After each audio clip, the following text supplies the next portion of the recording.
Another reason why people are sticking to the caste is because there's no social security in the country. The woman was too stunned to speak. If tomorrow something goes wrong with your life, okay, you married some strange boy, and if something went wrong with your life, you fell ill or he fell ill or accident happened, something happened, now the only people you can fall upon is your clan. You go and knock on somebody else's door, they won't open their door. You have to go to your caste. If you say, I belong to this caste, they'll say, come, we'll do something for you. So this is the social security you still have. So according to Sadhguru, the reason why caste system exists in Hinduism is because it's a social security system. Is this true? Let's find out. Let's see how Hinduism treats low caste people to see if it's a social security or not. Then it says that Shudras are like animals. A drinker of alcoholic liquor should live on frugal fare, practicing brahmacharya vows, and sleep on bare grounds, and perform for more than 3 years the sacrifice next to Agnishtoma.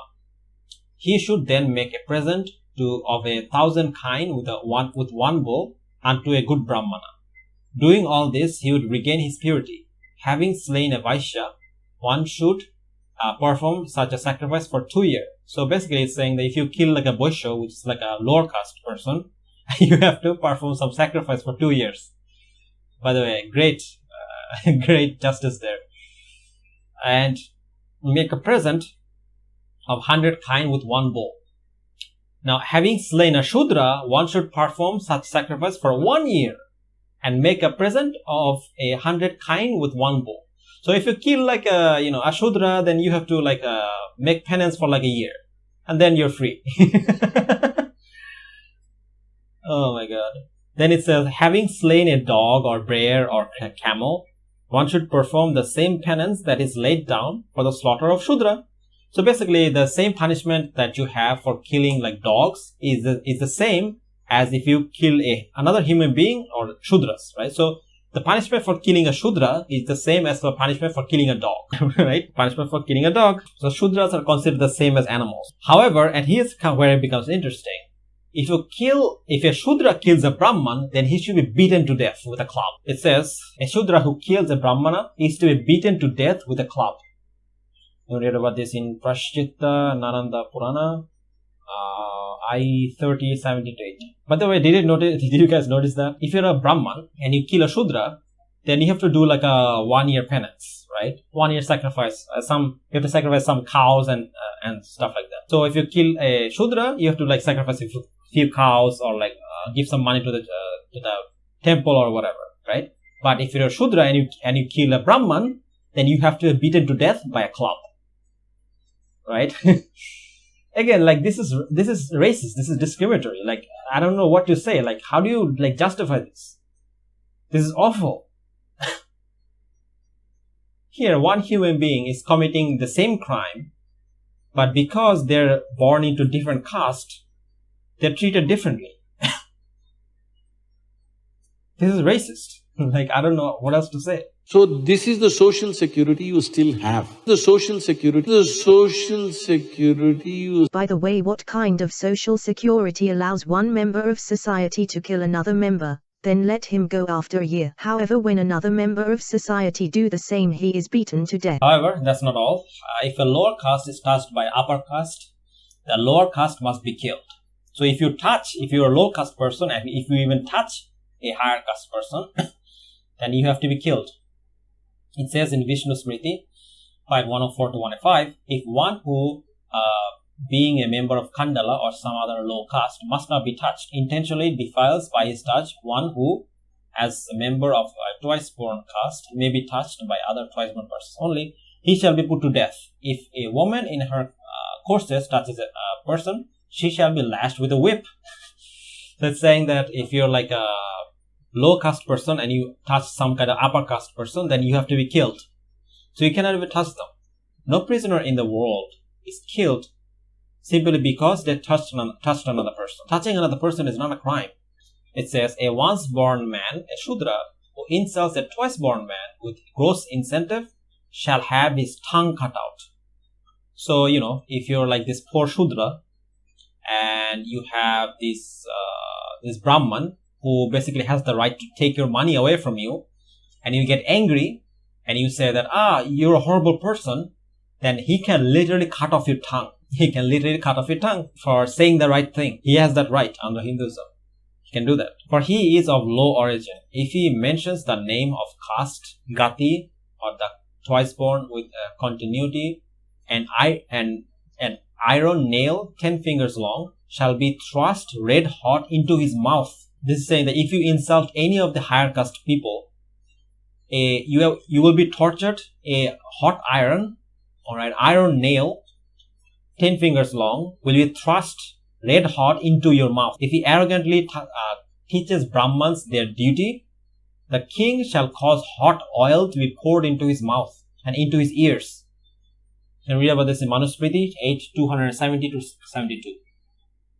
So, if you're like frustrated with a Brahman because he's being a prick, because he can be under Hinduism, and he's insulting you because that's his right under Hinduism, and you're upset by that, and you say that, why are you insulting me? Why are you treating me so horribly? He has the right to go to the king, and the king has the right to basically boil you to death. What a beautiful religion, isn't it? Subhanallah. Alhamdulillah for Islam, man. Alhamdulillah for Islam. But if you're a Brahman and if you insult a Shudra or a lower caste person, then there's no punishment, or there's very little punishment for you. For example, it says, but a Brahman who abuses a Kshatriya shall pay 50 Kashpanas, one half of that amount if he abuses a Vaishya, and if he abuses a Shudra, nothing. Read about this Gautama Dharma Shastra 12, 11, 13. So if you're a Brahman and if you're insulting a Shudra, nothing will happen to you. But if you're a Shudra and if you insult a Brahman, then your tongue will be cut off. They'll chop off your tongue. Now, of course, the strongest kind of like argument that this kind of like Hindu apologists, they come with is that, these are just people that were criminals in the past life or whatever. First of all, there's no evidence that these people were criminals. Okay, that's point number one.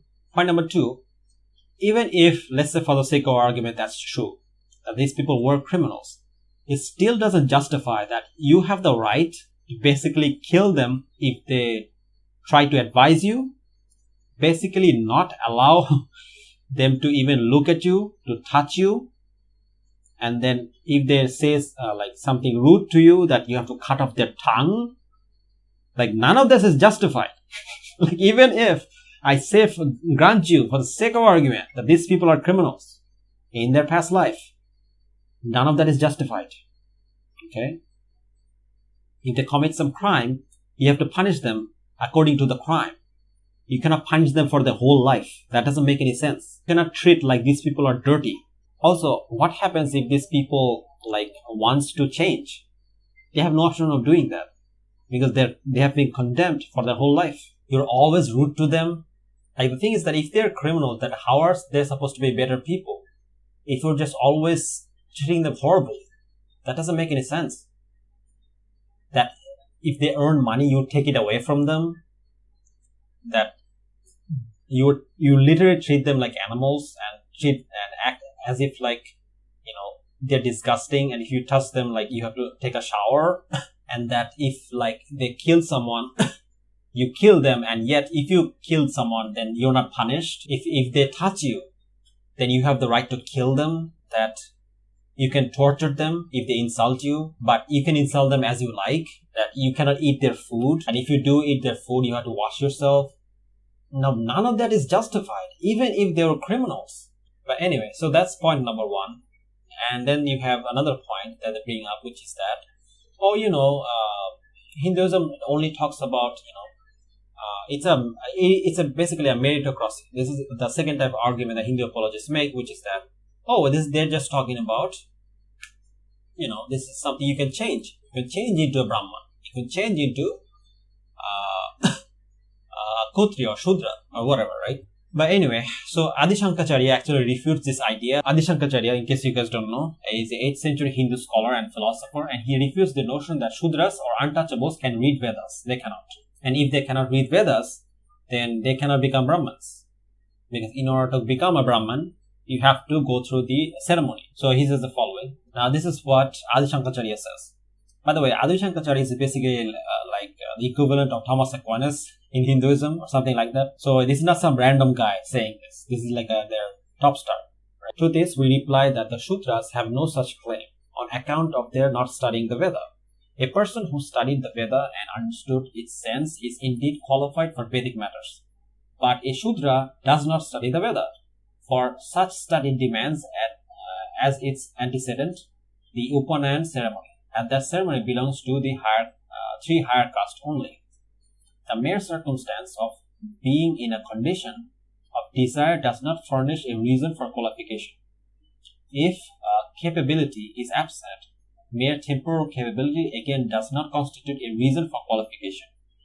Spiritual capability being required in spiritual matters, and spiritual capability is, in the case of Shudras, excluded by their being excluded from the study of the Veda. The Vedic statement, moreover, that the Shudra is unfit for sacrifices intimate because founded on reasoning that he is unfit for knowledge also. You can read about this in Shankaracharya and Brahma Sutra 1.3.34. Now, of course, all of this goes against what Islam teaches, right? Prophet Muhammad Sallallahu says in a Sahih narration, you can read about this in Mustan Ahmed, and this is what Islam teaches about race or ethnicity, right? Abu Dhar reported, the Prophet, peace be upon him, said, "Behold, verily you have no virtue over one with white skin or black skin, except by favor of righteousness." So under Islamic law, no one is superior than anyone else, okay? The only way someone can be superior is if they are genuinely a better person, right? For example, if someone gives a lot of money to charity, if someone is nice to everyone else and helps other people, then that is the only way where someone can actually be better than other people. So the only way people can be better than other people is by their action, okay? But not by their race, not by their skin color, and definitely not by their caste. And I hope all the lower caste people, lower caste Hindus, they all become Muslims, so they can get out of this cycle of hatred that is geared towards them. Because the only way they can leave this or be free of this is if they leave this awful religion. Because if you're like a Hindu and you're like asking to get rights for this, it's not gonna work, okay? Because Hinduism is not built for that. It doesn't work like that. The only way you can be free of this is if you just leave this religion. If you leave this religion and become a Muslim, because that's what Islam teaches. Islam teaches that everyone is equal. Okay? If you're a Muslim, you're going to be equal to everyone else. It doesn't matter whether you're the richest person on the planet or whether you're the poorest person in the planet. You're all the same. And when you pray, you will pray shoulder to shoulder, feet to feet. It doesn't matter where you're from, who you are, or which family you belong to. You're all the same.